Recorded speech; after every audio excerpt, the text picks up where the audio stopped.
Hey guys, Joan Ribs here coming at you with another daily SpireChat chat. Today I want to talk about Infinite Blades, a 1 energy silent power. This is an uncommon, and at the start of your turn it adds a shiv to your hand. Infinite Blades gets upgraded to become innate, which means that it starts in your opening hand, although it does replace another card that you would have drawn instead of it. And in general, Infinite Blades is quite a powerful silent power.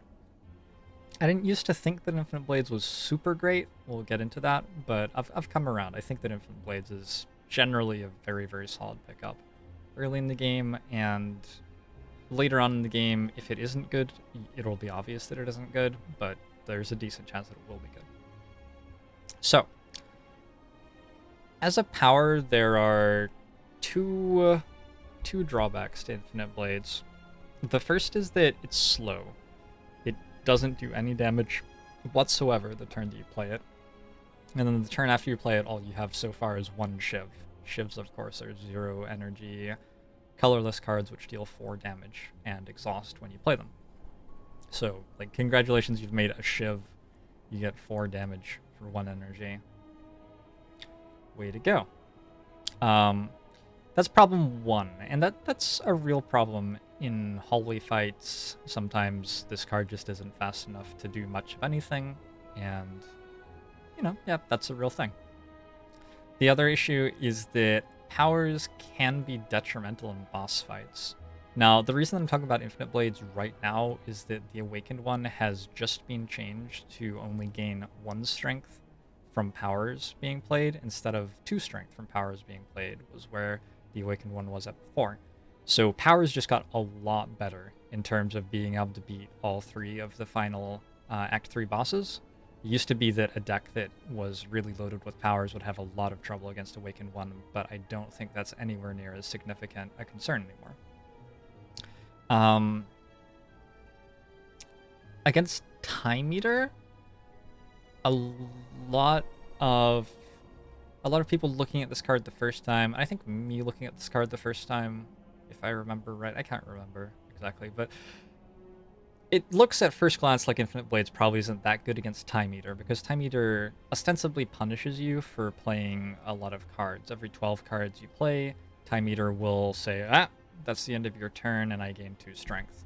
So you don't want to, just play useless cards over and over again. The more that I fight Time Eater, the more I'm convinced that the only significant downside is that he's ending your turn, and sometimes he'll end your turn at a time that you're really uncomfortable with. The 2 strength that he gains just doesn't... It's just not that relevant. Donu Deka gained 3 strength every turn, and, that's not that big a deal. But if I end a turn with 11 cards played so far, and then the next turn he's attacking me for 45, and I only get to play 1 card before the end of my turn, that is a unique and very unpleasant thing to experience from the Time Eater. So Infinite Blades, in my experience, actually isn't bad at all against Time Eater, because having that extra shiv in your hand every turn makes it much easier to control when the Time Eater is going to hit 12 ticks and shut your turn off. If you have a turn where you desperately need to play defense and don't have room to play the shiv, you don't have to play it. It sucks that it goes to your discard pile and then you draw it again later, because drawing a shiv typically isn't, that's not really what you want to draw. But you don't have to play it. And then other times where you would have only been able to get to 11 spells played or cards played or whatever, and you would have had a terrible turn the next turn, now you have a shiv in your hand and you can control things better, get all the way to 12 and reset the timer. So I found Infinite Blades to be quite good against Time Eater. It's very good against Donu Deka, and I think now it's actually quite playable against the Awakened one too. So that's cool. The only real downside is that it's a tempo loss in hallway fights, if that makes sense. It's very slow in hallway fights. So the question then is the upside worth it? What is this doing for us? And if you look at Infinite Blades just on the surface, creating a shiv every turn isn't that good. 4 damage, exhaust, whatever. The strength of that shiv comes from synergies that Silent has. And there are quite a few that work with Silent cards. I'll just... I don't think accuracy is very good, and like, yeah, you can put accuracy in your Shiv deck, but that's like so obvious in your face and whatever. I don't think accuracy is that important here, just for what it's worth. Something to think about. Synergies that it has with like other cards other than accuracy include choke. So targeted enemy loses 3 HP, 5 HP, so your Shiv's basically dealing more damage from this choke. Playing the choke is like having an accuracy in play that turn, except that choke also deals a bunch of damage and is good with cards other than Shivs and stuff like that. Finisher. Finisher is a very powerful silent card, one that I take often, and even without much to enable it, it regularly hits for 16 or 24 for 1 energy. And if you are enabling it with stuff like Infinite Blades and Cloak and Daggers, you'll be hitting for like 60 with it. It's a very, very powerful card. And then there are a lot of well-laid plans with a star by it, because actually retaining a Shiv for your next turn can be really strong. If you have like a finisher that you're drawing next turn, you hold on to one of your Shivs, or even 2 of your Shivs, and then play those 2 Shivs in the turn where you have finisher, or play those 2 Shivs in the turn where you have choke. So well-laid plans with a star, because well-laid plans makes it easier for these Shivs to interact well with the other cards. And you also have a bunch of rare powers. You've got 1,000 Cuts. Whenever you play a card, you deal 2 damage to all enemies. So your Shiv deals 2 AoE damage all of a sudden. After Image, whenever you play a card, you gain 1 block, so your Shiv is blocking for you. And the other big one is Envenom. Whenever an attack deals unblocked damage, you apply 1 poison. So your Shivs are now applying poison all of a sudden. So Shivs interact very powerfully with a lot of cards which are really not that hard to get. The strongest interactions perhaps are with these rare cards, but the interactions with well-laid plans and finisher or choke, those are real things too, and things that you can get a lot of damage out of without really having to try all that hard. All of these things make Endless Agony really good as well, as a card that you can consider. Where Shivs start to really go off the charts, and where you will start to really, really notice that Shivs are doing good things for you, and where Infinite Blades is super good, is if you're building a silent deck that you're bloating with strong cards early on in the game to fight as many elites as possible, to get as many relics as possible. 1, Infinite Blades becomes innate, so you can get it into your starting hand, even if your deck gets quite large. If your deck's like 30 to 40 cards in Act 3, you're still able to guarantee Infinite Blades on turn 1 to get these Shivs going and interacting with the other cards and relics you've gotten. And 2, some of the relics that you can get work very, very, very, very well with Shivs. Perhaps the simplest way that you can have a relic that works well with Shivs is if the relic just gives you strength. So Vajra just gives you 1 strength. Duvu Doll gives you 1 strength for every curse in your deck, which on Ascension 11 plus, you always start with a curse in your deck that you cannot remove at any point in the run. So that's always at least 1 strength. It may be even more. I actually won a run where I took Calling Bell today with a Duvu Doll in my deck. I had an Amamori, so I didn't get completely loaded on with curses, but I got 1 more curse, and all of a sudden I had 2 strength on my Shivs. Pennib is another one that you might not think about immediately, but having Pennib in your relic collection with a Shiv-based strategy can be really, really strong. You can try to set up a finisher with a bunch of Shivs leading up to it, and all of a sudden it's dealing twice as much damage. And just in general, if you're playing a ton of low-impact attacks, like if you play like 5 attacks every turn, you get to Pennib every other turn, and you get to choose at what point in the turn you play your highest damage attack. So you can choose to play your, your dash plus or whatever, even if that's all it is, when it's getting Pennibbed, and you get another 13 damage out of it. That's pretty cool. The really, really, really strong interactions with Shivs are the uncommon Shiv-based relics. You got Shuriken. Every time you play 3 attacks in a single turn, you gain 1 strength. Kunai, every time you play 3 attacks in a single turn, you gain 1 dexterity. And Ornamental Fan, every time you play 3 attacks in a single turn, you gain 4 block. And these relics are incredibly strong, immensely strong, but it is very possible to lose with them if you're not generating 3 attacks a turn and not doing good things around them. Committing to shivs, basically my point is, committing to shivs is in no way a win more sort of situation with Shuriken Kunai and Ornamental Fan. It's very possible to lose with those relics, and so like getting Infinite Blades and getting it into play on turn 1 to make sure that you're getting 3 attacks every turn and actually proccing these, it really is a big deal. It may seem weird to say that a card is good because when you get like one of the best relics in the entire game, it's really good with it. But the amount that Infinite Blades enables all of these relics, like, it plays an attack every turn, right? And every single one of these relics wants to play attacks every turn. That's why they're strong. So Infinite Blades works very, very, very well with those relics, and it is a big deal. Another relic that Infinite Blades in particular works incredibly well with is Dead Branch. Whenever you exhaust a card, add a random card to your hand. So whenever you play a Shiv, it exhausts itself, which means that Dead Branch is adding a new card to your hand. And there are all sorts of ways that you can make that into a very, very strong thing.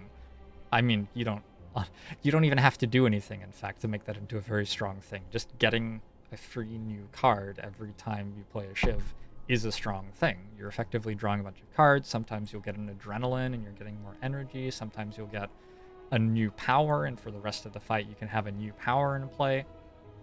This is very strong. The only downside that Dead Branch has is that it can bloat your deck with cards that you do not want, that are not strong with the strategy that you're trying to play. You might get like 3 corpse explosions in your deck despite not having any poison. And then on further iterations through your deck is bloated down with cards that you didn't want to draw. And Infinite Blades is just really, really, really good with Dead Branch because it keeps on getting you 1 Shiv every single turn. There's never a point at which your deck can like bloat to a point where you don't get that anymore. And that's really good.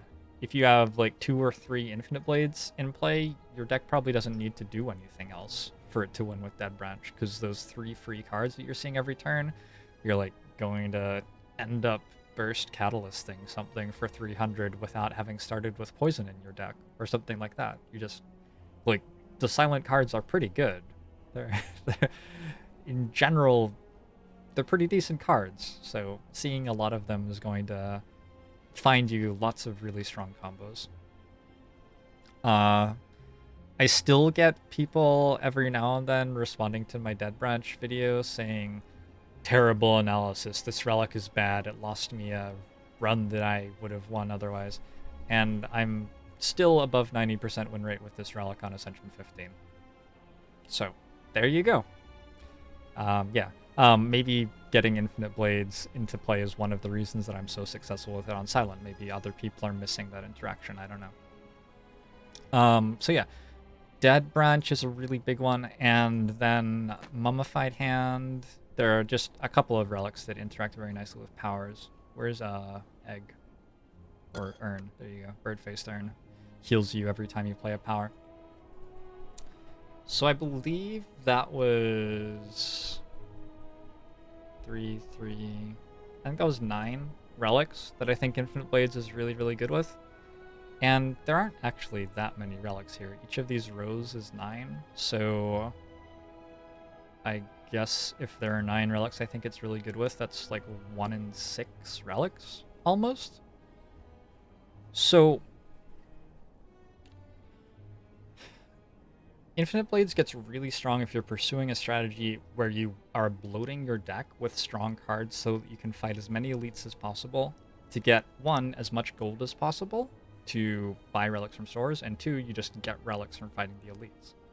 And, like, apparently, by my very quick math here, around about... Wait, no, this is more than 6 rows, right?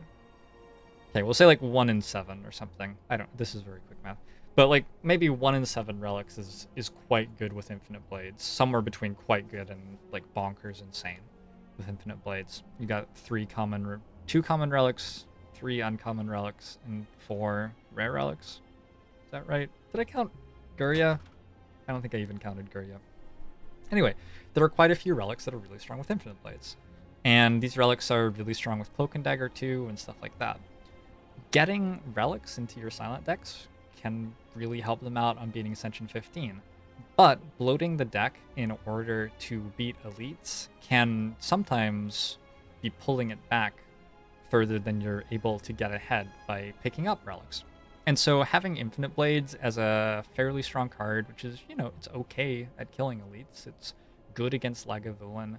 It's sometimes okay against Gremlin. It's not very good against Gremlin. It's good against Tri-Sentinels, and I think it's okay in the Act 2 elite fights. It's not incredible, but I'd say it's okay.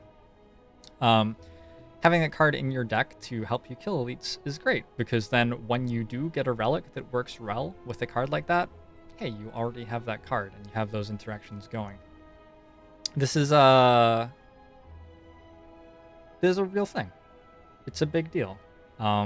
Building towards synergies that you don't have yet, but which are just quite likely to show up, and making sure that you can maximize your approach toward getting those strong synergies by bloating your deck with strong cards and whatever, and then Infinite Blades is innate. So once you have your Shuriken or your Kunai or whatever, you upgrade your Infinite Blades, it's innate, and you're getting the full benefit of that relic every single turn.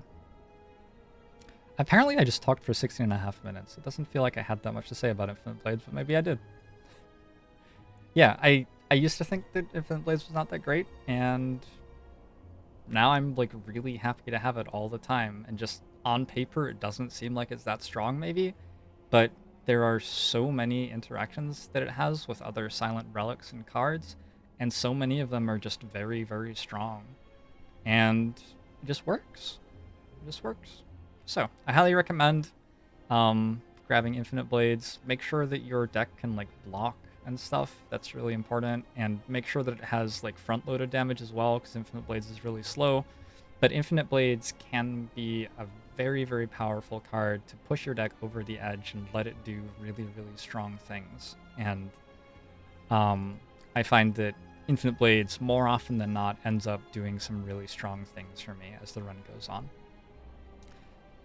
I've been John Rips. Thanks for tuning in. I hope you enjoyed the Infinite Blades chat. I have links to my Discord and my Twitch chat and stuff like that below the video. You are more than welcome to stop by, say hi, lurk, whatever. I would love to hear your thoughts about Infinite Blades in chat. I think it's a card which different people have vastly different opinions on based on my talking with other people about this game. So I'd love to hear what you think. I'm just sort of curious. And I'd love to hear what other cards or relics you'd like to hear me talk about. Thanks for tuning in, and I will see you guys tomorrow with another daily SpireSide chat. Where'd it go? There it is. There you go. Bye, guys.